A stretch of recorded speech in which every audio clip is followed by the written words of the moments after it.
So it all started in eighth grade when I was really asking my parents to get a dog, and that's when it's been years. I've been asking them for years, but that until eighth grade is when they shown like a moment of where they like really thought about me having a dog.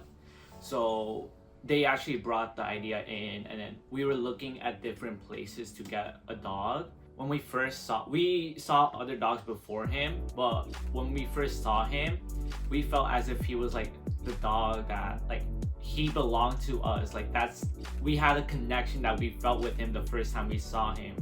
Like when we saw him, it was love at first sight for us, and it felt like he had to belong in this family.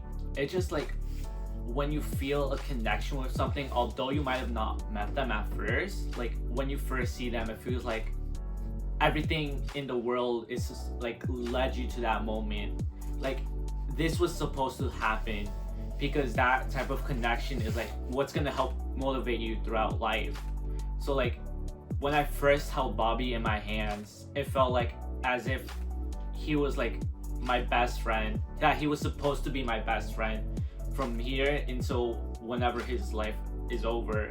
So that's how I feel that type of connection is something you can't really get with any dog. You have to get a specific dog because they're gonna be your best friends for life. They're gonna be your best friends for life. So you have to find a dog that has that type of connection with you.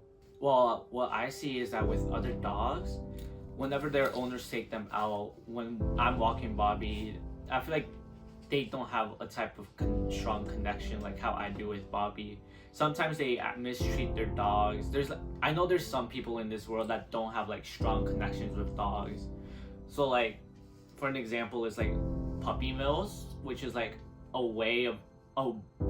wrong way of practicing like breeding dogs. They don't have a connection with dogs like how dog owners have with their dogs.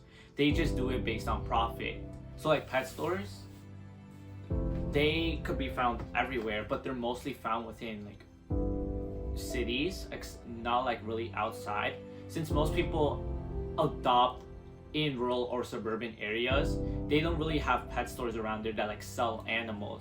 Meanwhile, in the city, that's mostly what we have. That's where we get our animals from. We usually get them from like pet shops, but then these pet shops, their motivation isn't for the right thing. Their motivation is for something different, and it's just to get money off of these pets. Because after when I learned and I did my research, I learned that these pet shops, they don't do things just to help out these dogs. They do them just to get a profit. And the way puppy mills get their dogs is by breeding them, and sometimes diseases spread around. Since they're breeding so much at such a minimal time, they create dogs that sometimes have diseases. And then there's a bunch of dogs that are created within these puppy mills, like French bulldogs or like pugs.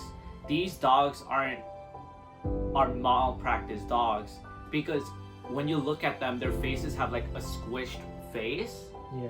So that they actually suffer a lot with their squished face. Some people may think it's cute, but when you look at it in more in depth, you realize how much these dogs actually suffer and how much problems they have.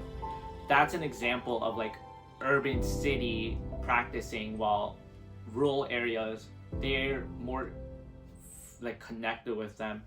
The meaning of my connection to a dog is basically family.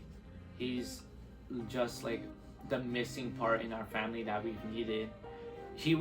I feel like it would have benefited me growing up like with a dog, but even so, although I might have gotten him at such an older age, he really like completes the family.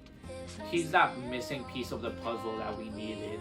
Like, because we're a 3-person family, so sometimes it like makes it uneven. But then with Bobby around, he's like that missing part that we have. And growing up, I was close to my mom, but then I realized that with my dog, he's really close to my dad. So I feel like that just like puts it even. It's like it's the missing thing that we needed, because it just completes us as a family. And now most people recognize us as just a four, not like a 4-person, but like a 3-person with their dog family household. And we realized that our family really loves him as well. They've grown to attach their love to him because of what we noticed. They always got him gifts for Christmas and his birthday. So they've really shown that love the way that we have that love for him. It's not just us, but my whole family as a whole. Knocking on my blood, tired to not care.